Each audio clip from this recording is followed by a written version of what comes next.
você, com o pastor Antônio Freire. Não nos conformes com esta era, pois essa espera em Deus escrava.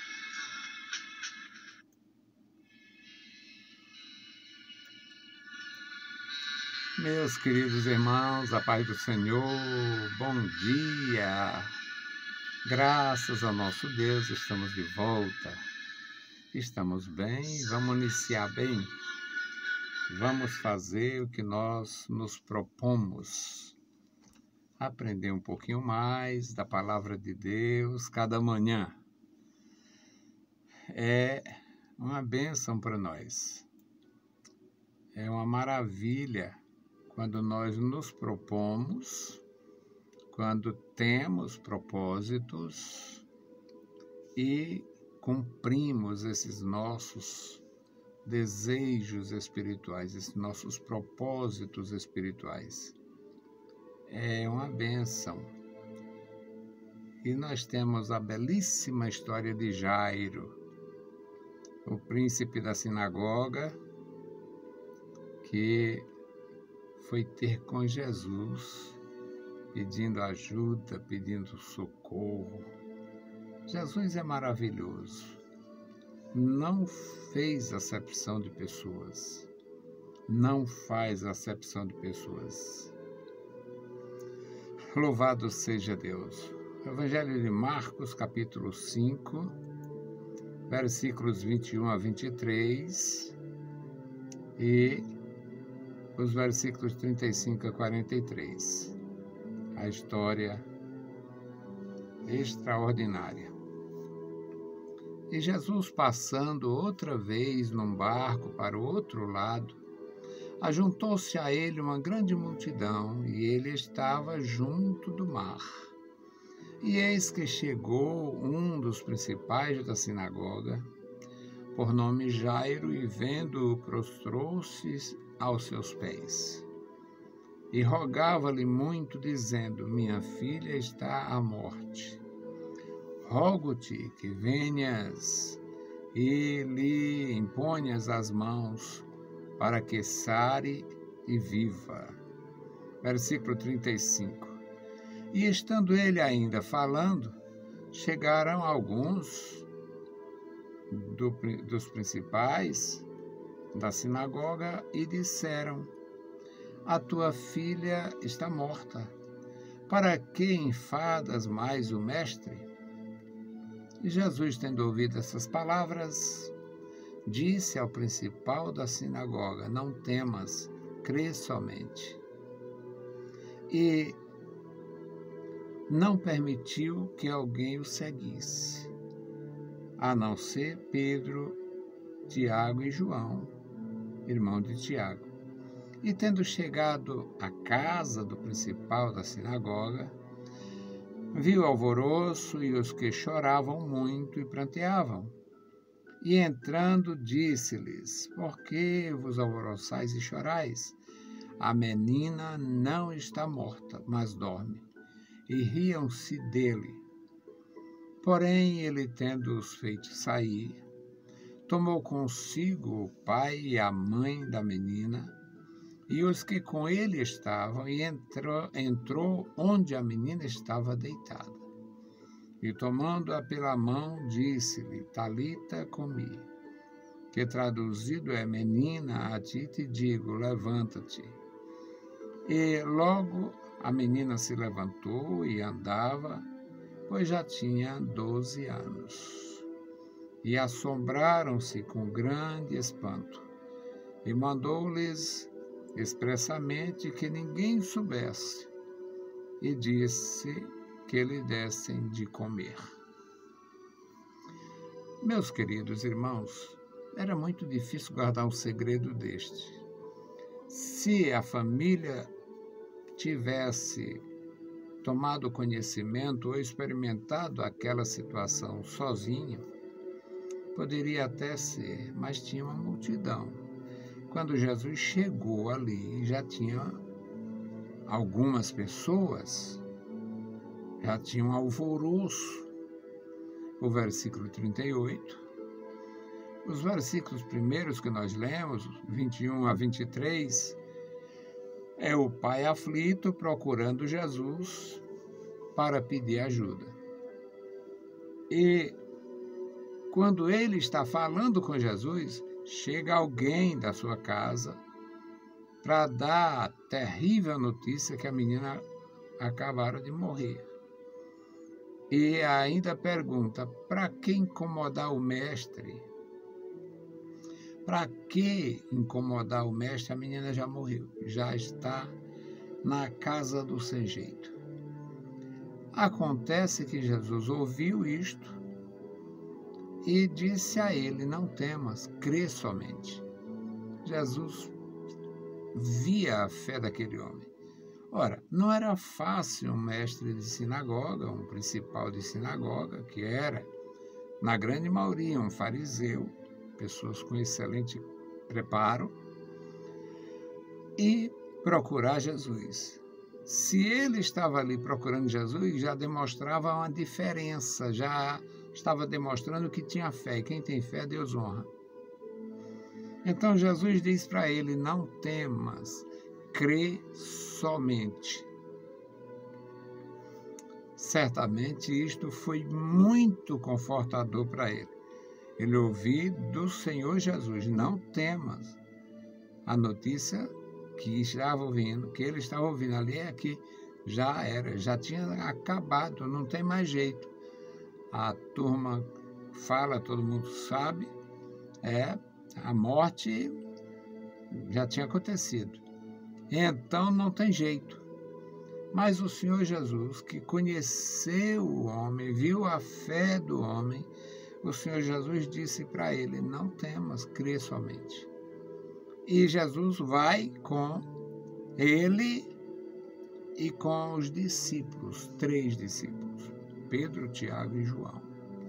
Esses 3 discípulos foram os homens mais presentes no ministério de Jesus. Eles sempre estavam com Jesus em todos os problemas. E Jesus não permitiu que os outros fossem, que ninguém da multidão acompanhasse.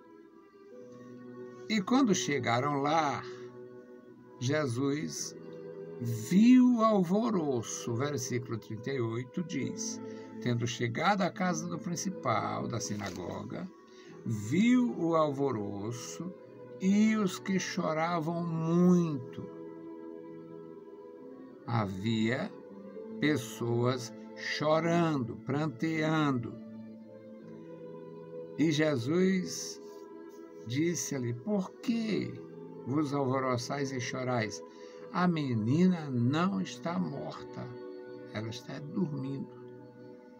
Mas todo mundo sabe, todo mundo nota. E naquela época que não tinha como levar para pronto-socorro, para isso, para aquilo, as pessoas tinham prática de observar sinais vitais e tal. Então, a menina estava morta de fato. É tanto que riram de Jesus. O versículo 40 diz que riram dele.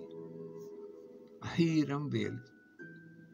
Mas ele fez o seguinte, vocês, por favor, saiam. Por favor, saiam. A menina não está morta, dorme. Riram dele, ele fez essas pessoas saírem e tomou consigo o pai e a mãe da menina e os 3 que tinham ido com ele. E os que com ele estavam, que era Pedro, Tiago e João. E entrou onde a menina estava deitada e, tomando-a pela mão, disse essas palavras aqui em aramaico. Tudo indica que é o aramaico. Talita cumi. Isto traduzido significa que ela deveria se levantar. Traduzido significa, menina, a ti te digo, levanta-te. Logo a menina se levantou. O milagre tinha acontecido. presença de Jesus trouxe vida. Jesus é o Senhor da vida. E logo a menina se levantou, começou a andar, já tinha 12 anos, portanto não era uma criancinha, e todos ficaram assombrados, pasmos, assombrados. A menina estava morta, a gente sabe, não é o primeiro defunto que a gente vê. A menina estava morta e todos ficaram assombrados.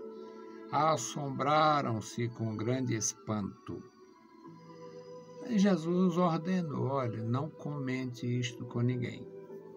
Não comente com ninguém.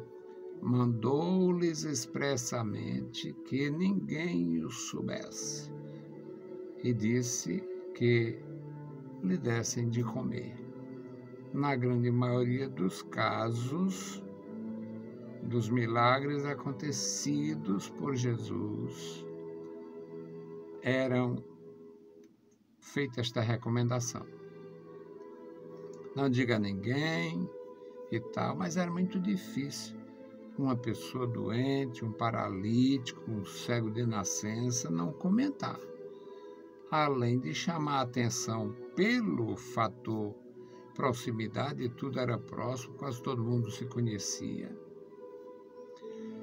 Havia praticamente a impossibilidade de alguém não comentar que a filha estava doente, ou, no caso desta criança, desta garota de 12 anos, estava morta e Jesus trouxe de volta à vida. Era praticamente impossível não comentar os feitos de Jesus, os atos de Jesus, em benefício da vida, em benefício da família e daqueles que adoravam o Senhor com fidelidade. Que Deus nos abençoe, nos guarde e nos ajude. E a nossa intercessão hoje é pelos idosos. Eu carinhosamente chamo meus velhinhos. Eu tinha menos de 20 anos e já era bastante interessado no bem-estar dos idosos. Inesquecível para mim os meus irmãos idosos, daquela época, depois desses 55 anos da minha conversão. Daquela época tem bem poucos vivos, mas tem. Dos que eu conheci na época, tem alguns vivos. E eu vou orar pelos meus velhinhos. Orar pela minha primeira conselheira, irmã Elite. Orar pelo irmão Dedé. Orar pela nossa irmã Madalena. Orar pelo irmão Miguel de Castro, pastor Miguel de Castro, meu querido irmão, primeiro dirigente da congregação Grande Lisboa, colocado pelo pastor Carlos Tavares, pelo presbítero Carlos Tavares na época. Orar pelos meus irmãos, orar pelo pastor Gideão Cunha, não tive mais notícia, mas estava bem doentinho. Orar pelo Cis Pereira, meu querido irmão também, daqueles tempos. Eu conheci irmão Cis Pereira em 73. Andou, tendo acidente, caindo em casa, está com uma fratura. Orar pelos meus irmãos, meus queridos irmãos. A minha querida Nenê Moraes, 108 anos. Não está mais lúcida, vai e vem a lembrança, alguma coisa assim. A família, um cuidado extraordinário, extremado, cuidado com ela. Muito, muito, muito, muito bem assistida. Então, orar pelos meus velhinhos. Pela irmã Luzia, a Luzia da congregação Terceira Etapa. Andou caindo também, em quase 90, eu acredito. Orar pela irmã Luzia e pela família. Bendito Deus, Pai Santo, Pai querido que está nos mais altos céus, nós te louvamos. Obrigado pela vida, Senhor. Obrigado pela salvação em Cristo Jesus. Obrigado pela comunhão com os meus irmãos, com a tua igreja. Obrigado, meu Senhor, pela vida. Ó Deus fiel e amoroso. Agora, Senhor, suplicamos a Ti pelos idosos da Tua casa.